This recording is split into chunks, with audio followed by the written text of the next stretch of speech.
Student, मैं हूँ Tande sir, Satpura IT Majapur Balaghat. Student, आज का जो हमारा प्रैक्टिकल है, ट्रांसफार्मर को समांतर क्रम में संयोजन करना। तो आज के जो प्रैक्टिकल में स्टूडेंट हम ट्रांसफार्मर को पैरेलल ऑपरेशन करना या उसे समांतर क्रम में जोड़ना सीखेंगे।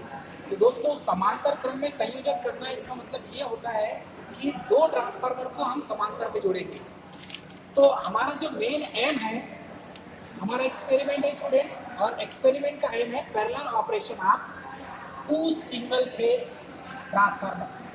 तो दो सिंगल फेज ट्रांसफार्मर का पैरेलल ऑपरेशन करना हम यहाँ पर सीखेंगे स्टूडेंट। उसके बाद ट्रांसफार्मर, यदि पर्पस में देखें तो पर्पस है ट्रांसफार्मर को समांतर क्रम में संयोजन करना। उसके बाद है student tools and equipments and material. तो दोस्तों, ये जो प्रैक्टिकल है ये ट्रांसफार्मर का मेन प्रैक्टिकल कहलाता है, और इस प्रैक्टिकल में स्टूडेंट हम ट्रांसफार्मर को समांतर क्रम में जोड़ना सीखते हैं। तो संयोजन ट्रांसफार्मर का समांतर क्रम में क्यों किया जाता है दोस्तों? जब भी लोड यदि ज़्यादा हो जाए और कोई एक ट्रांसफार्मर लोड न उठा सके उतना, तब के लिए हम दूसरा ट्रांसफार्मर उसी रेटिंग का, उसी के जैसे या उसी का जो केवी रेटिंग होगी उसी के साइज के अनुसार उस ट्रांसफार्मर का हम दोनों ट्रांसफार्मर को समांतर क्रम में संयोजित कर देंगे। जब दो ट्रांसफार्मर को समांतर क्रम में संयोजित करेंगे तो लोड शेयर हो जाएगा और लोड का बैलेंस हो जाएगा। अर्थात कि लोड, यदि ये 100% लोड है, मानकर चलिए ये 100% लोड है और एक ट्रांसफार्मर 100% लोड को नहीं उठा पा रहा है, तो हम इस लोड को दो ट्रांसफार्मर की सहायता से 50-50% कर सकते हैं स्टूडेंट।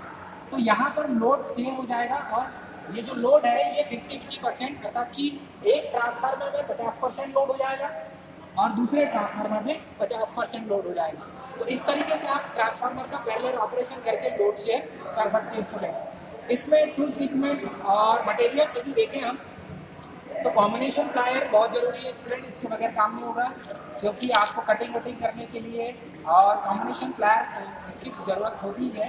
तो ये 150 mm या 200 mm का आप ले सकते हैं, 150 mm या 200 mm का आप ले सकते हैं स्टूडेंट। उसके बाद कटिंग प्लायर है 200 mm का, नियॉन टेस्टर 500 वोल्ट, ये जरूरी है, और मल्टीमीटर यदि आप लाते हैं तो ज़्यादा अच्छा होगा, उचित होगा, या टॉन्ग टेस्टर। तो टॉन्ग टेस्टर या मल्टीमीटर दो में से एक आपको इश्यू करवाना चाहिए। उसके बाद इंसुलेशन टेप रिक्वायरमेंट के अनुसार, और स्क्रू ड्राइवर जो है ये 150-200 mm अपने हिसाब से आप ला सकते हैं स्टूडेंट। में यदि ज़रूरत पड़े तो हर टूल में इतने होना चाहिए। कनेक्टिंग केबल्स की ज़रूरत पड़ेगी आपको। उसके बाद है अमीटर, मोस्ट इम्पॉर्टेंट जो इक्विपमेंट की आवश्यकता होगी आपको, तो ये इक्विपमेंट स्टूडेंट ये बहुत ज़रूरी है, इन इक्विपमेंट्स की आवश्यकता आपको ज़रूर होगी। अमीटर का यूज़ करेंगे तो अमीटर जो यूज़ करेंगे 0 से 15 एम्पियर तक का, वो भी मूविंग आयरन टाइप का स्टूडेंट यूज़ करेंगे। उसके बाद वोल्ट मीटर है, ये जो वोल्ट मीटर यूज़ करेंगे स्टूडेंट, ये वोल्ट मीटर इसमें रेटिंग देख लीजिए आप, एक तो 150 वोल्ट का होगा, 300 वोल्ट का और 600 वोल्ट का। तो प्राइमरी साइड आप 150 वोल्ट लगा सकते हैं, क्योंकि प्राइमरी साइड आपको 115 वोल्ट सेट करना होगा। उसके बाद सेकेंडरी में आप 300 वोल्ट या 600 वोल्ट का लगा सकते हैं स्टूडेंट। 500 वोल्ट का भी लगा सकते हैं, यदि आपको 500 वोल्ट का लगाना है तो ये इतना आप कर सकते हैं। उसके बाद ये जो वोल्ट मीटर होगा ये मूविंग आयरन टाइप का होगा, क्योंकि मूविंग आयरन टाइप का ट्रांसफर जो है आपको इंस्ट्रूमेंट, ये हमेशा एसी में यूज करते हैं इसका। क्लियर है स्टूडेंट? तो ये मूविंग आयरन टाइप का जनरली जो है अधिकतर एसी में यूज करते हैं। उसके बाद है मेगर, तो मेगर टेस्टर का भी यूज करेंगे स्टूडेंट, उसका यूज कर सकते हैं आप। आईसीडीपी स्विच, आईसीडीपी स्विच जरूरी होगा, 250 वोल्ट का, 16 एम्पियर का। उसके बाद है ऑटो ट्रांसफार्मर, तो ये जो ऑटो ट्रांसफार्मर होगा ये 240 volt single phase auto transformer होगा, और इसे ही स्टूडेंट हम वोल्टेज डिवाइडर भी कहते हैं, वोल्टेज डिवाइडर। Clear student? इसे वोल्टेज डिवाइडर भी कहा जाता है। दोस्तों, ये तो हो गया क्या टूल्स और इक्विपमेंट्स और मटेरियल्स। उसके बाद हम देखेंगे कि ट्रांसफार्मर का सर्किट डायग्राम किस टाइप से होगा। ट्रांसफार्मर का पैरेलल ऑपरेशन करने के लिए इसका जो सर्किट डायग्राम है, इस सर्किट डायग्राम के अनुसार ही हम पैरेलल ऑपरेशन करेंगे, अर्थात कि पैरेलल में इसका संयोजन करेंगे। तो दोस्तों, सबसे पहले तो ये इनपुट लाइन हो जाएगी और ये जो नीचे दिख रही है आउटपुट लाइन होगी। यहाँ पर इसी लाइन में ये एक प्रकार का बस है स्टूडेंट, और यहाँ पर हम दो ट्रांसफार्मर को कनेक्ट कर रहे हैं। तो पहला जो ट्रांसफार्मर है ये पहला ट्रांसफार्मर, इसकी रेटिंग देखेंगे अब, तो रेटिंग देखेंगे तो 230 वोल्ट 115 वोल्ट लिखा हुआ है। 230 वोल्ट जो लिखा है ये प्राइमरी साइड का हो जाएगा और 115 वोल्ट सेकेंडरी साइड का हो जाएगा स्टूडेंट। तो आप यहाँ पर ऐसा कर सकते हैं कि ट्रांसफार्मर का पैरेलल ऑपरेशन करने के लिए आपको कुछ चीज़ों को जानना होगा। तो ट्रांसफार्मर का पैरेलल ऑपरेशन करने की कुछ कंडीशंस हैं और इन कंडीशंस और इन शर्त को दोस्तों यहाँ पर हमें समझना होगा। तो सबसे पहले पोलैरिटी सेम होना चाहिए। ट्रांसफार्मर की जो पोलैरिटी है न्यूट्रल और फेज की, ये पोलैरिटी आपको यहाँ पर चेक करके आना चाहिए स्टूडेंट। इसे आप एक डीसी बैटरी की सहायता से भी चेक कर सकते हैं। तो यहाँ पर पोलैरिटी अर्थात कि इसे कहेंगे हम ध्रुवता, ध्रुवता परीक्षण। तो ध्रुवता परीक्षण का हमने आलू और पानी में हमने किया था टेस्ट। तो यहाँ पर वैसे ही ट्रांसफार्मर की पोलैरिटी यहाँ पर इस दोनों ट्रांसफार्मर में, ट्रांसफार्मर 1 ट्रांसफार्मर 2 में इसकी पोलैरिटी समान होना चाहिए स्टूडेंट। उसके बाद वोल्टेज जो रेटिंग है ये भी समान होना चाहिए। अर्थात वोल्टेज रेटिंग में देखेंगे तो ये जो 230 प्राइमरी और 115 सेकेंडरी में है, वैसे 230 प्राइमरी 115 सेकेंडरी में, तो ये वोल्टेज रेटिंग दोनों समान होना चाहिए। Clear student? उसके बाद है ये ट्रांसफार्मर के अंदर परसेंट इम्पीडेंस जो है जिसे Z से शो किया गया है। तो ये इम्पीडेंस क्या होता है स्टूडेंट, देखेंगे यहाँ पर तो ये दिखा है ये Z दिख रहा है आपको, Z = 1/Y होता है स्टूडेंट। अब यहाँ पर ये जो Y है Z और ये X, Y मतलब होता है एडमिटेंस, Z मतलब होता है इम्पीडेंस और X मतलब होता है रिएक्टेंस स्टूडेंट। तो इसमें Z इक्विवेलेंट हम देखेंगे तो Z का मान यदि कम करते हैं तो केवी रेटिंग बढ़ जाती है ट्रांसफार्मर की। तो इसीलिए हमें केवी रेटिंग बढ़ाना नहीं है, हमें दोनों ट्रांसफार्मर की केवी रेटिंग सेम रखना पड़ेगा। तो इसका नेक्स्ट पॉइंट यही होगा स्टूडेंट कि दोनों ट्रांसफार्मर की जो केवी रेटिंग है वो सेम होना चाहिए। तो यहाँ पर लिख देंगे दोनों ट्रांसफार्मर की केवी रेटिंग सेम होना चाहिए स्टूडेंट। इम्पीडेंस जो है रेशो सेम होना चाहिए, वोल्टेज रेटिंग भी सेम होना चाहिए और पोलैरिटी अर्थात ध्रुवता भी सेम होना चाहिए। उसके बाद यदि हम देखें तो वोल्टेज रेटिंग में देखेंगे तो वोल्टेज रेटिंग में आता है, इसे थोड़ा सा डिस्क्राइब किया गया है, इसका टर्न रेशो सेम होना चाहिए। अर्थात कि प्राइमरी में यदि 300 फेरे हैं तो दूसरे ट्रांसफार्मर की प्राइमरी में भी 300 फेरे ही होना चाहिए। यदि सेकेंडरी में 100 फेरे हैं तो दूसरे ट्रांसफार्मर की सेकेंडरी में भी 100 ही फेरे होने चाहिए। तो ये हो जाएगा टर्न रेशो सेम। तो ट्रांसफार्मर में वोल्टेज रेटिंग यदि आपको सेम रखना है तो टर्न रेशो सेम रखना होगा स्टूडेंट। उसके बाद है ट्रांसफॉर्मेशन रेशो। तो ट्रांसफॉर्मेशन रेशो भी इसमें सेम होना चाहिए। अब ये ट्रांसफॉर्मेशन रेशो क्या होता है, इसका फार्मूला हमने देखा था student, K = V2/E1 V2/V1 N2/N1 I1/I2। तो इसमें K is greater than 1 is called step up transformer, और K is less than 1 step down transformer। Clear है स्टूडेंट? इस टाइप से आप step up step down transformer ले सकते हैं। तो यहाँ पर K का जो मान है ये ट्रांसफॉर्मेशन रेशियो का मान, इसमें हम देखेंगे कि ये क्या होना चाहिए, ट्रांसफॉर्मेशन रेशियो दोनों ट्रांसफार्मर का, ट्रांसफार्मर 1 ट्रांसफार्मर 2 दोनों का समान होना चाहिए स्टूडेंट। उसके बाद देखेंगे तो ये इम्पीडेंस जो Z है इसमें दोनों ट्रांसफार्मर का जो मैग्नीट्यूड है वो समान होना चाहिए। यदि दोनों ट्रांसफार्मर का मैग्नीट्यूड समान है तो इसका इम्पीडेंस जो रेशियो है मतलब X/R रेशियो भी समान होगा। तो इस टाइप से स्टूडेंट यहाँ पर एक वोल्ट मीटर लगाएंगे। ट्रांसफार्मर 1 ट्रांसफार्मर 2 का ये प्राइमरी हो गया और ये सेकेंडरी हो गया स्टूडेंट। तो हमने देखा है कि जो ट्रांसफार्मर होता है, ट्रांसफार्मर में लोड शेयर जब हम करते हैं तो सेकेंडरी साइड को प्राइमरी बना लेंगे और प्राइमरी को सेकेंडरी बना लेंगे। तो सेकेंडरी साइड ये हमारा HT साइड है स्टूडेंट। तो यहाँ पर हम क्या करेंगे, इसे इस टाइप से कर सकते हैं, यहाँ पर ऐसा कर सकते हैं कि इसे हम क्या करेंगे, इसको लोड साइड बना देंगे और इसे सोर्स साइड बना देंगे। तो इसे आप सोर्स साइड की जगह लोड साइड बना दीजिए, लोड साइड, और इसे बना दीजिए सोर्स साइड। Clear student? ये हो जाएगा सोर्स साइड। मतलब कि यहाँ से हम क्या देंगे स्टूडेंट, सप्लाई देंगे, और सप्लाई देंगे तो ऑटो ट्रांसफार्मर से हम यहाँ पर 115 वोल्ट यहाँ पर सेट करेंगे। तो ये जो वोल्ट मीटर है ये वोल्ट मीटर 115 वोल्ट यहाँ पर दिखाएगा। और जब ये 115 वोल्ट में सेट कर देंगे तो ये दोनों ट्रांसफार्मर को जब आप पैरेलल में कनेक्शन कर देंगे तब ये यहाँ पर सेकेंडरी में आपको वोल्टेज लोड के अकॉर्डिंग दिखाएगा। जब यहाँ पर आप लोड को कनेक्ट कर देंगे तो लोड के अकॉर्डिंग यहाँ पर वोल्टेज आपको दिखाना शुरू कर देगा दोस्तों। तो इस तरीके से हम ट्रांसफार्मर का पैरेलल ऑपरेशन कर सकते हैं। और पैरेलल ऑपरेशन कब किया जाता है दोस्तों? जब यदि ज़्यादा लोड हमें प्राप्त होता है, मतलब ट्रांसफार्मर में यदि ज़्यादा लोड हो जाए तब के सिचुएशन में हम ट्रांसफार्मर का पैरेलल ऑपरेशन करते हैं। ट्रांसफार्मर का पैरेलल ऑपरेशन करने के लिए हमें कुछ टूल्स और इक्विपमेंट की आवश्यकता होगी। और टूल्स और इक्विपमेंट में सबसे पहले हमें ऑटो ट्रांसफार्मर लगेगा।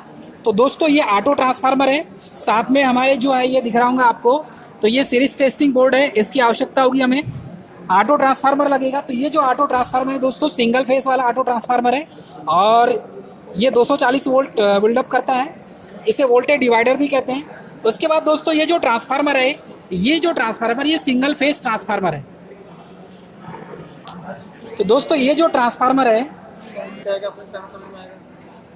दोस्तों ये सिंगल फेस ऑटो ट्रांसफार्मर है, single phase auto transformer side में लगा हुआ है और यहाँ पर दो ट्रांसफार्मर का हम पैरेलल ऑपरेशन कर रहे हैं। तो पैरेलल ऑपरेशन करने के लिए दोस्तों हमें क्या करना होगा कि ये जो ट्रांसफार्मर की जो रेटिंग है ये समान रेटिंग होना चाहिए। तो ट्रांसफार्मर में जैसे इसमें देख रहे होंगे आप सिंगल फेस ट्रांसफार्मर है और ये 1 kVA रेटिंग का है।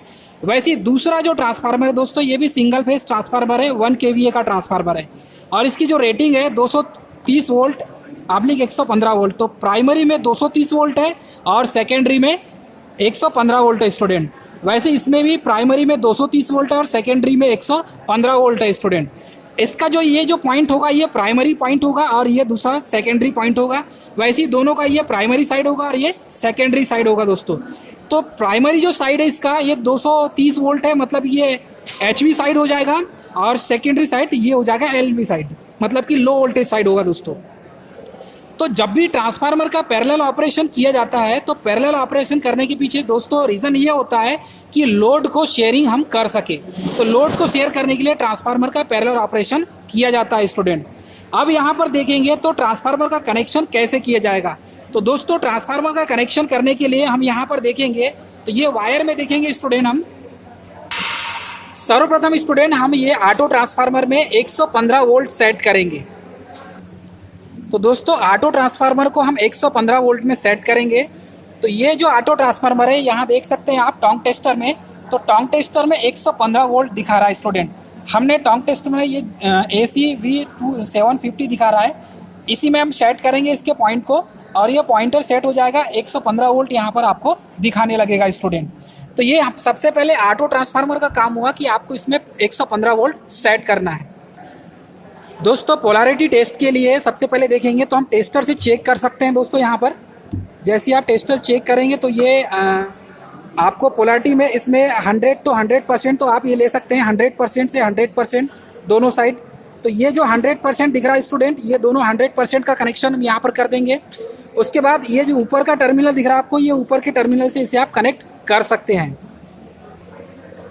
दोस्तों सर्वप्रथम इसमें जब वायरिंग कनेक्शन करेंगे हम, तो वायरिंग कनेक्शन करने में आपको यहाँ पर दिख रहा होगा ऑटो ट्रांसफार्मर। इस ऑटो ट्रांसफार्मर से ये जो कनेक्शन दिख रहा है आपको स्टूडेंट, तो जो 100% दिख रहा है 100% से 100% को हम कनेक्ट कर देंगे। यहाँ पर दिख रहा होगा आपको 100% से 100% का कनेक्शन कर देंगे। तो इस टर्मिनल को इस टर्मिनल से जोड़ देंगे स्टूडेंट। उसके बाद ये जो कॉमन पॉइंट है इस कॉमन पॉइंट से इस कॉमन पॉइंट को जोड़ देंगे। तो देख रहे होंगे यहाँ पर कॉमन लिखा है इस टर्मिनल के साइड में और यहाँ पर भी कॉमन लिखा हुआ है स्टूडेंट। तो इस कॉमन पॉइंट से कॉमन पॉइंट को हम यहाँ पर जोड़ देंगे। उसके बाद दोस्तों यहाँ पर देखेंगे तो ये जिसका जो कनेक्शन है ये कनेक्शन मैंने कर दिया, कॉमन पॉइंट से कॉमन पॉइंट को जोड़ दिया। उसके बाद जो 100% लिखा हुआ है इस 100% से 100% को हमने कनेक्ट कर दिया। अब दोस्तों हमें जब भी लोड बढ़ाने की ज़रूरत होगी, मतलब कि जब लोड शेयर करेंगे तो हमें सेकेंडरी में वोल्टेज अधिक मिलना चाहिए। तो सेकेंडरी ये हमें इससे हमने सेकेंडरी बनाया प्राइमरी को और प्राइमरी को सेकेंडरी बना दिया दोस्तों हमने। तो ये जो सेकेंडरी साइड था ट्रांसफार्मर का, यहाँ से हमने इसको प्राइमरी बनाया क्योंकि प्राइमरी में 115 वोल्ट है और हमें सेकेंडरी इसे बनाएंगे स्टूडेंट क्योंकि सेकेंडरी में 230 वोल्ट यहाँ पर इस क्रिएट होगा। तो 230 वोल्ट एक ट्रांसफार्मर बनाएगा और दूसरा 230 वोल्ट बनाएगा स्टूडेंट। यहाँ चेक कर सकते हैं आप। तो दोनों का पैरेलल ऑपरेशन हो जाएगा। तो पैरेलल ऑपरेशन में ये जो लोड है ये लोड शेयर हो जाएगा। इसके बाद दोस्तों ये जो सेकेंडरी साइड है, सेकेंडरी अब हमने 230 वोल्ट इसे प्राइमरी को सेकेंडरी बनाया है, तो सेकेंडरी का भी कनेक्शन वैसे ही करेंगे। ये जो कॉमन पॉइंट है, कॉमन पॉइंट को कॉमन पॉइंट से जोड़ देंगे और ये जो प्राइमरी का 100% है 100% से 100% जोड़ देंगे। तो दोस्तों ये दोनों टर्मिनल को यहाँ पर हमने कनेक्ट कर दिया। उसके साथ में ये जो लोड है, लोड को कनेक्ट करेंगे। तो लोड को कनेक्ट करने के लिए एक पॉइंट यहाँ पर लोड का होगा, ये लोड टर्मिनल देख रहे हैं आप वायर, एक पॉइंट यहाँ पर कनेक्ट करेंगे और दूसरा यहाँ पर कनेक्ट करेंगे स्टूडेंट। और ये जो लोड बैंक है, लोड बैंक में हमने एक प्रत्येक जो लैंप है ये 200 वाट का लैंप है स्टूडेंट। 200 वाट के हमने 5 लैंप को कनेक्ट कर दिया है। अब ये जो 5 लैंप है 200 वाट के, तो टोटल 1000 वाट का लोड हो गया। तो ये जो ट्रांसफार्मर है पैरेलल ऑपरेशन करने पर लोड शेयर करता है और लोड को ये 1000 वाट को 500 वाट दोनों शेयर करेंगे और ऐसे सिचुएशन में ये काम करते हैं स्टूडेंट। दोस्तों जब ट्रांसफार्मर के प्राइमरी साइड में कितने एम्पियर की धारा प्रवाहित हो रही है हमें ये चेक करना है। तो हम देख सकते हैं ये टोंग टेस्टर से, और ट्रांसफार्मर के प्राइमरी साइड में दोस्तों टोंग टेस्टर की सहायता से 2.5 एम्पियर की धारा प्रवाहित हो रही है। अब जैसे ही हमने अभी इसमें यहाँ पर देखेंगे, आप इस साइड दिखेंगे तो दोस्तों यहाँ पर आपको सिर्फ 2 लैंप जले हुए मिलेंगे, मतलब 200 वाट के 2 लैंप जल रहे हैं। 400 वाट का यहाँ पर लोड डाला हुआ है।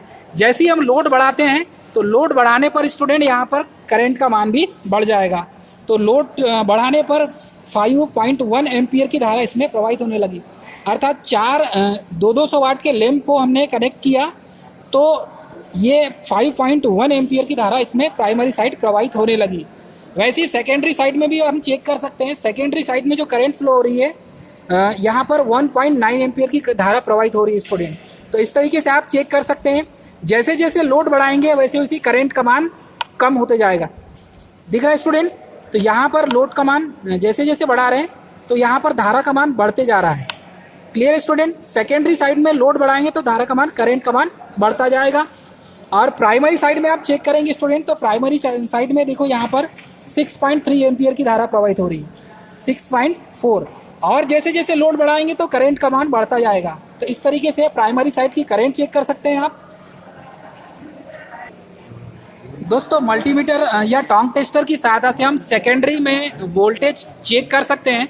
तो सेकेंडरी में कितना वोल्टेज यहाँ पर दिखाई दे रहा है, तो ये वोल्टेज सेकेंडरी वोल्टेज चेक कर सकते हैं दोस्तों। 192 वोल्ट दिखा रहा है, अर्थात हमने इस टोंग टेस्टर की सहायता से सेकेंडरी में कितना वोल्टेज है ये चेक कर सकते हैं। तो वोल्ट मीटर की सहायता से या टोंग टेस्टर की सहायता से आप चेक कर सकते हैं। सेकेंडरी में दोस्तों 192 वोल्ट दिखा रहा है। यदि हम प्राइमरी में वोल्टेज चेक करें तो भी आप देख सकते हैं। दोस्तों इसमें प्राइमरी में जो वोल्टेज आपको चेक करना हो तो आप देख सकते हैं। जैसे ही हमने यहाँ पर 1000 वाट का लोड डाला तो प्राइमरी में वोल्टेज का जो मान है वो अपेक्षाकृत कम हो चुका है। तो यहाँ पर पहले जब हमने सेट किए थे ऑटो ट्रांसफार्मर से तो 115 वोल्ट दिखा रहा था, लेकिन जैसे ही आपने लोड को कनेक्ट किया तो यहाँ पर वोल्टेज का मान प्राइमरी साइड में 100 वोल्ट दिखा रहा है स्टूडेंट। और यहाँ पर करंट चेक कर रहे हैं तो करंट का मान यहाँ पर बढ़ा हुआ मिल रहा है। तो यदि करंट का मान बढ़ेगा तो वोल्टेज कम हो जाएगा और वोल्टेज का मान बढ़ेगा तो करंट कम हो जाएगा दोस्तों। तो यहाँ पर चेक कर सकते हैं 199 99 या 100 वोल्ट यहाँ पर दिखा रहा है। तो ऐसा इसलिए हुआ स्टूडेंट क्योंकि लोड बढ़ा है तो हमारे करंट का मान बढ़ गया और वोल्टेज का मान कम हो गया स्टूडेंट। दोस्तों मेरे साथ में है फर्स्ट ईयर के स्टूडेंट जिन्होंने ट्रांसफार्मर का पैरेलल कनेक्शन का प्रैक्टिकल किया है और बहुत अच्छे से इन्होंने प्रैक्टिकल किया। और ये जो सर्किट का जो कनेक्शन था ये इन्हीं के द्वारा बनाया गया है और इन्होंने बहुत अच्छा परफॉर्म करके दिखाया स्टूडेंट। और इसीलिए मैं ये बोलना चाहूँगा कि ट्रांसफार्मर का जो है जितने भी प्रैक्टिकल है आप सभी ITI वाले स्टूडेंट को आना चाहिए।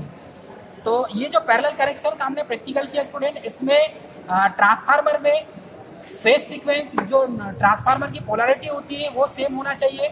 उसके बाद वोल्टेज जो रेटिंग होती है वो सेम होना चाहिए। उसके बाद परसेंटेज जो इम्पीडेंस होता है वो सेम होना चाहिए और ट्रांसफार्मर की जो केवीए रेटिंग होती है वो समान होना चाहिए। यदि दोनों ट्रांसफार्मर की केवीए रेटिंग समान है तो ही ट्रांसफार्मर में पैरेलल ऑपरेशन होगा।